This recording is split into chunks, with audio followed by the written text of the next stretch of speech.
Em 1982, um par de sondas robóticas partiu em direção ao local mais hostil do Sistema Solar, a superfície de Vênus.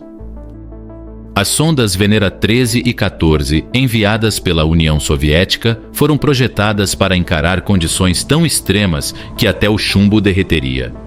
Pressões gigantescas como as do fundo dos oceanos da Terra e uma atmosfera cheia de ácido corrosivo, um verdadeiro inferno no espaço. Apesar de suas missões rápidas, elas marcaram a história, revelando Vênus de uma maneira que nunca antes imaginávamos. Mas o que aconteceu com essas sondas depois que o contato foi perdido? Como sobreviveram, se é que conseguiram, depois de tanto tempo enfrentando essas condições? O que restaria delas agora, após décadas de imenso desafio? Pouca gente sabe, mas a União Soviética estava transmitindo dados e imagens da superfície de Vênus, meses antes de a NASA capturar as primeiras imagens de Marte. Algo inédito na época, e que nunca mais se repetiu. As sondas Venera 13 e 14 não foram apenas uma vitória, foram as missões mais bem-sucedidas do programa Venera. Elas representaram o ápice de décadas de pesquisa, um ciclo incessante de tentativas, erros e ajustes.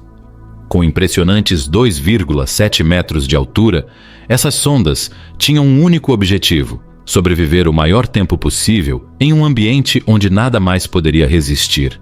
Elas foram criadas para enfrentar o inimaginável. A pressão atmosférica de Vênus é 92 vezes maior que a da Terra. Imagine estar quase a 1 quilômetro de profundidade no oceano. As temperaturas ultrapassam 460 graus Celsius, muito mais quentes que o forno mais potente que você já viu.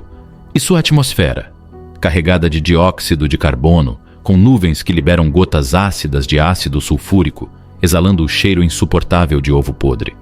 Mas então, como algo criado pelo ser humano poderia resistir a esse inferno? A resposta está em materiais incrivelmente avançados para a época, combinados com uma engenharia meticulosamente precisa. No entanto, os detalhes sobre esses materiais permanecem um mistério, possivelmente uma consequência da natureza secreta da União Soviética. Ainda assim, algumas informações sobre sua construção conseguiram escapar. O módulo de descida era uma cápsula de pressão hermeticamente selada, ou seja, completamente à prova de ar. Dentro dela estavam a maioria dos instrumentos e componentes eletrônicos, protegidos de um ambiente implacável. Essa cápsula estava montada em uma plataforma de pouso em forma de anel, com uma antena no topo, como se fosse uma fortaleza projetada para resistir ao impossível. A cápsula de cada sonda provavelmente foi construída em várias seções, cuidadosamente parafusadas e seladas com juntas feitas de fio de ouro. Uma precisão impressionante. Para enfrentar as temperaturas extremas, essas cápsulas tinham uma camada de isolamento térmico e uma fina cobertura externa de titânio, material conhecido por sua resistência à corrosão e altíssima durabilidade. Por dentro, o ambiente estava forrado com isolamento, possivelmente fibra de vidro e camadas de folhas metálicas, enquanto componentes de aço inoxidável reforçavam a estrutura interna. Tudo isso para suportar a pressão esmagadora de Vênus e proteger os instrumentos científicos e eletrônicos vitais.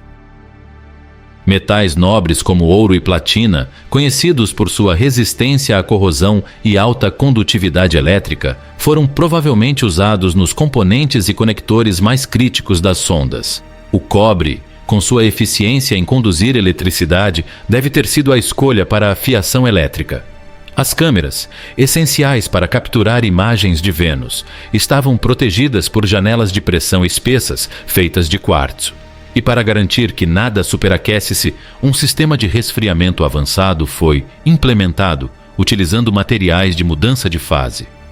Esses materiais absorvem calor ao derreter, ajudando a retardar o calor extremo que poderia comprometer a sonda.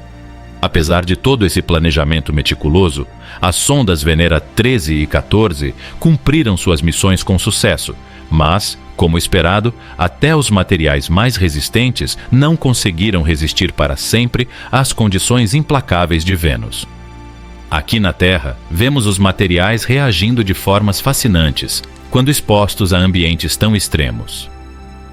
Nas profundezas do oceano, os navios se corroem lentamente, consumidos pela água salgada, enquanto a vida marinha os transforma em recifes artificiais impressionantes. Nos desertos áridos, o sol e o vento esculpem metais e rochas, criando formas estranhas e desgastadas.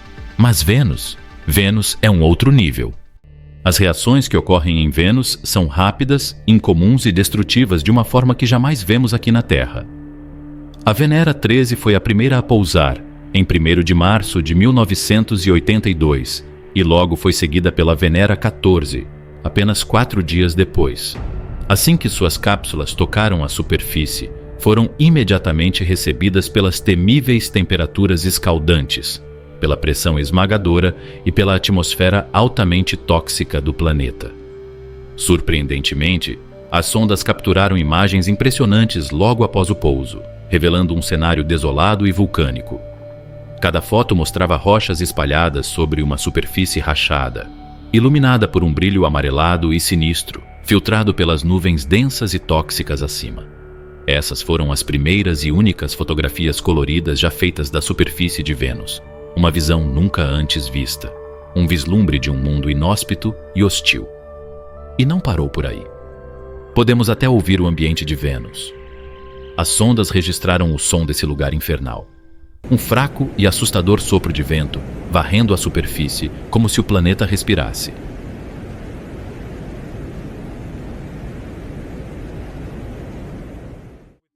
Mas por mais impressionantes que fossem essas imagens e sons, as condições implacáveis começaram a agir rapidamente, corroendo as superfícies expostas das sondas.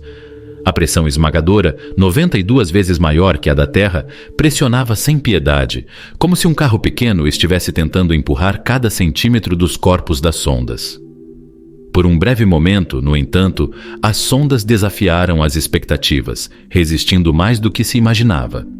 A Venera 13 transmitiu seu sinal final após impressionantes 127 minutos, enquanto a Venera 14, enfraquecida pelas mesmas condições implacáveis, resistiu um pouco menos, pouco mais de 1 hora. E então, o silêncio eterno se abateu. Mas as transmissões não cessaram apenas por causa das condições extremas.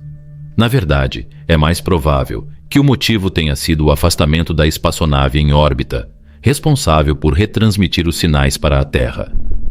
As sondas simplesmente perderam o contato entre si, e o fio invisível que as conectava ao nosso mundo foi cortado. Mesmo após o fim do contato, Vênus não cessou seu ataque.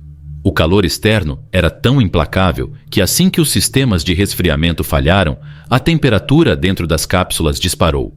Qualquer material polimérico usado na fiação, selos ou juntas provavelmente se carbonizou e se vaporizou, desaparecendo diante da brutalidade do ambiente.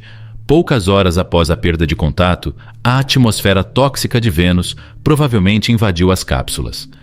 Dióxido de enxofre e outros gases ácidos penetraram rapidamente, corroendo e oxidando os componentes metálicos internos, selando o destino das sondas.